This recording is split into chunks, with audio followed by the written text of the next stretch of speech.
Hey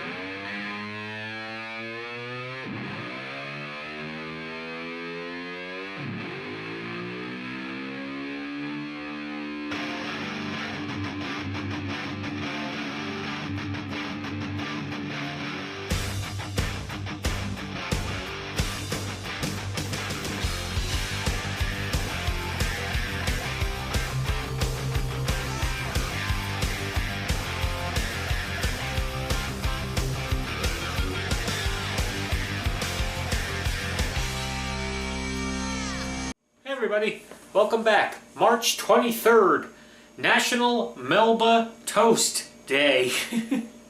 Toast. A whole day dedicated to toast.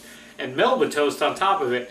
This is another one of those creations by the famed chef Escoffier, who once again named after his favorite opera star a dish. Toast. Now, we know he didn't invent toast. We know he didn't invent bread, because bread's been around since before Jesus. So we know Escoffier did not invent that. But I guess he was sitting home bored one night and didn't have much in the house, made some toast and said, "Here you go, dear, I love you. Let me give you some toast, and I'm going to name it after you too." Anyway, we're going to make some Melba toast today. But not just Melba toast, because that would be really boring to just do a whole show on toast. I mean, not to mention it would take probably about 30 seconds. So we're going to make something to put on our Melba toast. We're going to do the Italian classic caponata, which is like an eggplant stew that we're going to make. It's a topping that you could, you can use it on a bunch of different stuff, but we're going to use it on our Melba toast today. Okay, I've had this, gone out to eat and had it plenty of times in plenty of different places. I took a mix of a couple different recipes that I saw, because I didn't necessarily like one here or one there. Some had things that I didn't like in them, so this recipe, this is just basically stuff that I know I like in my base here, but you add what you like, and if you research and you find recipes that have, currants or raisins or stuff in it that some of them have in it, and you like that stuff, by all means, give it a shot and give it a try. This is just a variation on, a couple recipes that we found. Alrighty, I'm going to get started here. Here's what you need. Let's go. Okay, for our caponata today, we need 6 cups of cubed eggplant. We need 1 chopped Vidalia onion. We need 2 cups of pureed plum tomatoes. Make sure they're peeled. We need 1/3 of a cup of olive oil, some sea salt, 2 celery stalks chopped, 1 red bell pepper chopped, crushed red pepper flakes, 5 cloves of garlic sliced, a tablespoon of fresh thyme, some Kalamata olives, green olives, and capers. Alright, so the first thing we're going to do to get started here is in our big skillet, we're going to put about, about 1/4 cup of our olive oil. Not all of it, because you need some for your other. We're going to do this in a couple stages, because from what I've read, you definitely want to cook a couple things. So the eggplant you definitely want to cook separately, because they say, this will cook faster than, let's say, the onions and the peppers and the celery will. So you don't want to dump those all in together, because some will cook faster than others. So we're just going to heat up our oil here, and we're going to brown our eggplant first. We're going to crisp that up in the pan first with a little sea salt. Alrighty, and then we'll move on to the next step. Step, step, step. You know we love steps here. Okay, so we're going to add our 6 cups of eggplant here. Okay, sprinkle our salt, our sea salt we're using today, and we are just going to cook this and brown it. Okay, maybe about 10 minutes, 8 to 10 minutes. Okay. Okay, our eggplant is nice and browned and cooked down. Okay, now what you're going to do is take it out of this pan. Okay, I need to push that off to the side. Okay, and then I'm just going to deglaze this pan with a little bit of wine. Okay, just to get all the good flavor off the bottom of this pan before I do the next thing. Okay, now from here I'm going to put a little bit of olive oil. And then now we're going to saute the rest of our veggies. So here comes our onions, same pan we're using, our peppers, oops, get those in there, celery, and a little crushed red pepper. Okay? This is like your usual when you know, do a lot of dishes and you start with your mirepoix. Well, we're not doing carrots. Some people call this the Holy Trinity, the onions, the peppers, and the celery. Okay, so we're just going to saute these, cook this down, and do the same thing like we do with our eggplant, add it all together. Okay, for about 10 minutes, 8 to 10 minutes, you want to just make sure these are nice and cooked down tender. Okay, there's our veggies all cooked down. So now that's going to get added to our eggplant as well. Okay? That was step number 2. Now, step number 3, take the rest of that olive oil in your pan here and rub it around there. And now you're going to add your garlic and your thyme. Okay? Just for about a minute, because you just want to get these herbs popping, you know. We're not looking to color the garlic or anything. We just want this flavor to kind of start to release itself and infuse. And then we're just going to add our tomato. Okay.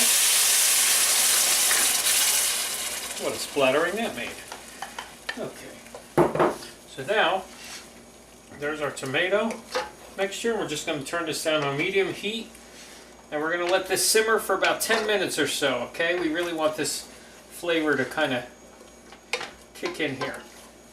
We want the garlic and the thyme to really infuse this tomato, because we're just using plain plum tomato, so there's not really a lot of, you know, there's no spices or seasonings in it.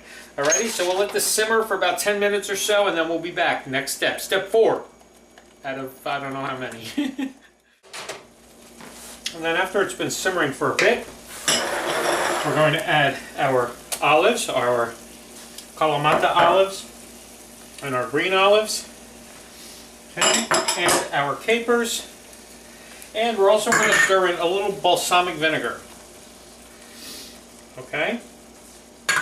Make sure that's all mixed together. All those flavors of the olives and the capers are really going to kick up this sauce. Okay, and we're just going to simmer again for about, you know, 5 to 10 minutes, just to make sure everything really gets infused with the flavors of what we added. Okay.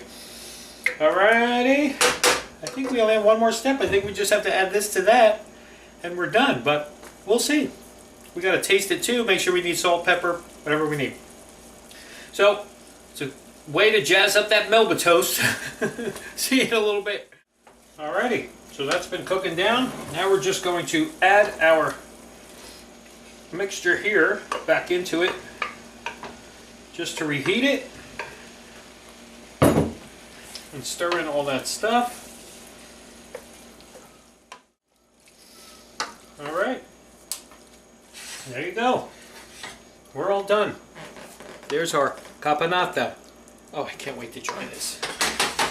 Now I'm going to try a little bit hot now, just to see, but I'm going to put it back in my bowl, and I'm going to let it cool down and get to room temperature, and then we're going to have it with our Melba toast. Okay? Just because I want to see what the flavors are now, that's why I want to taste a little bit.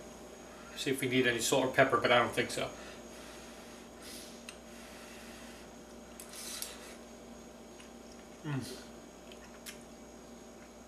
Wow, that is good. And once all of this marinates together, cools down, marinates together, even the next day, when you take it out of the fridge and you have it cold on something, it's going to be really, really good. Alrighty? So we're going to put this back in our bowl, let it cool to room temperature. We'll see you in a little bit to top our Melba toast and celebrate Melba Toast Day with this. This is better. Okay, there's our caponata cooling on the counter. So we're going to get our Melba toast going here. Now, Melba toast, you probably have seen, you can pre-buy it in the store. It's these little cracker-looking things. So instead of buying them, I thought, okay, there's got to be a way to make them. So I researched how to. This is like the easiest, stupidest thing I ever saw. I mean, really? It's toast, period. Anyway, you toast some bread in your toaster, and then basically what you're going to do is slice it this way to make this really thin toast. That's all. So we're going to try to do that as carefully as possible to really get the effect. Okay, that's it. See? Now you took your toast and made it into these little thin toasts. Now what you're going to do is take these bunch of toasts and put them on a baking sheet or cookie sheet, and you're going to stick them under your broiler to toast this side. Which, okay. I mean, I have one of those toasters that you can just, you know, has the bagel function, so you can just toast one side. So, I mean, I could just stick those in and re-toast them and not even use my broiler. But anyway, I'm going to use my broiler the way they told me to do it. Alrighty? So I'm going to put these on our cookie sheet, get these all done, and we'll be back with Melba toast and caponata, and we'll try all this stuff. Alrighty? Be right back. Okay, so there they are. Our Melba toasts. That's Melba toast. Imagine that somebody named that after somebody.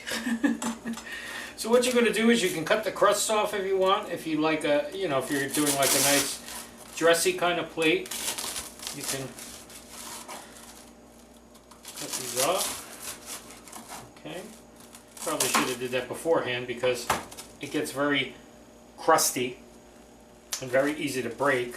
So you probably want to use a sawing motion if you want to make them fancy, like make little triangles or something, okay?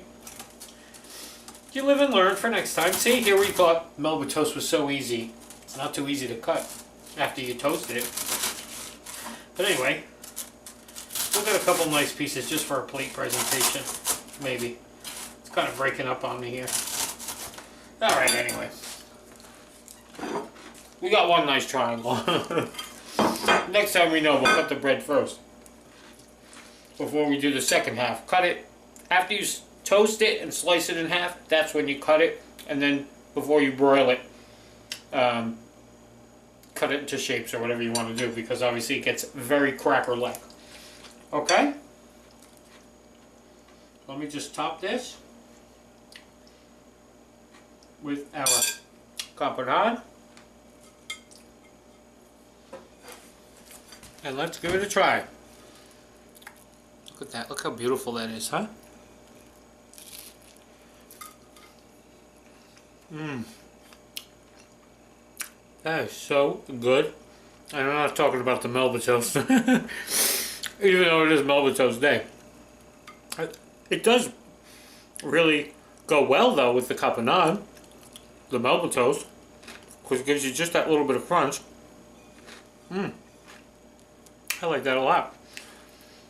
Make nice little appetizer for your party. Make a whole bunch of little Melba toast. And put some of this on it. Oh my god. Definitely a keeper. It's got a little bit of heat too from the crushed red pepper. Well, that was Melba toast day. I hope you like the addition that we added to it just to give you something to put on your Melba toast. It is also chips and dip day.